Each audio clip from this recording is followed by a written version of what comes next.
the Tesla Model Y. You don't need me to tell you about it.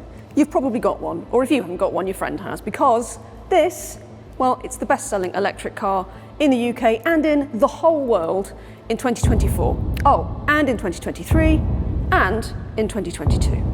So, this new one, it's pretty big news. But before I tell you a bit more about it, well, go on, like, subscribe, leave us a nice comment, and all of that jazz. Tesla revealed the 2025 Model Y on its Chinese website earlier this year, which is no surprise as China is its biggest market. It is complete with a new improved range of up to 353 miles for the all-wheel drive long range that will be the first model available in the UK.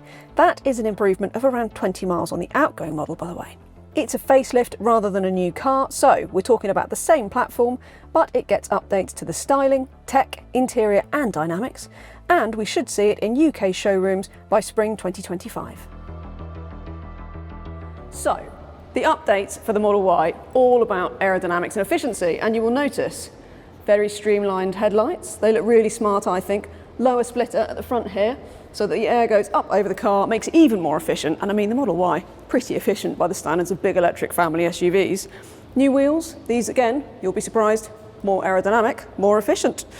So 20-inch wheels, those are what you get on the launch edition long-range all-wheel drive that you'll be able to buy when these go on sale. That's the only one they're going to offer initially, in silver or black. That's very boring, isn't it? I wish they'd offer a few more interesting colours. What I would say, really like the new back end. This light sort of reflects off the boot. I just think it looks really cool. It's like something you'd see on sort of Starship Enterprise on the bridge or something. Very cool, very spaceshipy. C-shaped lights, very reminiscent of the Model 3, no surprise. But also quite a few style cues here from the Cybertruck.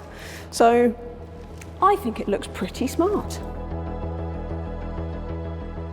There haven't been many changes to the rear seat, but that is no bad thing as there's loads of space, plus you get that huge panoramic roof so it feels nice and airy. Plus, you now get an 8-inch touchscreen for gaming, climate control and all the rest of it. There is no confirmation of a 7-seater, which is really disappointing because we've only had that in the UK for a few months and it's already sold out.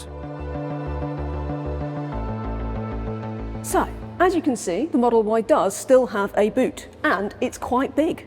It is actually 20 litres smaller than it was before because you now get electric rear seats. Check this out. Ooh, fancy. So I think that's eaten into the space a little bit, and I have to say, still a massive boot, and they have added a bit more practicality, so check this out, look. So you've got like a kind of folding magnetic load bay cover. Quite like that, that's quite useful. And there's space to store that under there, so you can get it out of the way, and loads of space under there. Of course, you still have the frunk too. Nope, still no head-up display or speed readout behind the steering wheel. Clearly, Tesla is not listening to us. Sorry. But there are some useful improvements. So, all still very recognisably Tesla Model Y in here, but as you'd expect, given the updates we saw on the Model 3, you're getting better material finishes in here. It's all very, very nice, soft touch. Ambient lighting, ooh, very nice, posh. I still don't like the finish on this steering wheel, still feels a bit weird, but big news, people, big news. There's an indicator stalk, and it's not just any indicator stalk. Tesla tells me this is a precision engineered indicator stalk.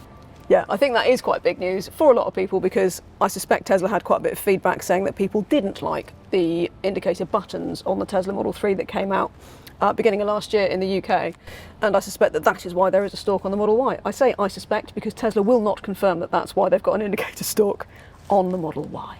New 15.4-inch screen, I've been looking at it, it's all very jazzy, it's all the same software that you would expect, which we know in Teslas is really good. No CarPlay, as you'd expect. However, I have noticed while I've been sitting here and I've been looking at this picture of the new Model Y, I've figured out what this reminds me of. It's very Cyclops from X-Men, isn't it? To me, my X-Men. It's quite cool, but that's what it's been reminding me of. I've been trying to think what the front of the car looks like, yeah. So if you like your Marvel comics and your X-Men, then Tesla's got you sorted. And if you're more about comfort than Marvel comics, also the seats are a lot better because Tesla's made the seat squabs longer and the deeper side bolsters, and doesn't sound like much, does it? But I actually think these seats do feel quite a bit comfier, so that is definitely an improvement.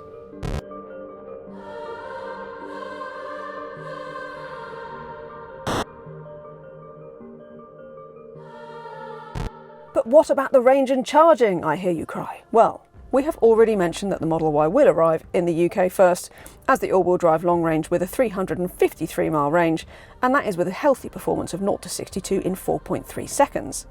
Tesla won't confirm anything else, but we would be very surprised if rear-wheel drive long-range models don't join the range in the very near future, and we would expect that to have a range of close to 400 miles. Charging hasn't changed, but the Model Y's peak charging rate of 250 kilowatts still makes it one of the fastest charging EVs out there, together with rivals like the Hyundai Ioniq 5, Kia EV6, Audi Q6 e-tron and Porsche Macan.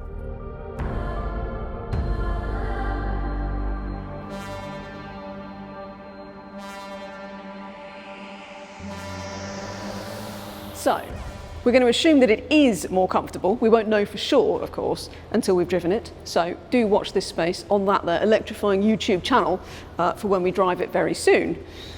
But let's say it is more comfortable as well as quieter on the road. And it needs to be because it is quite a lot more expensive.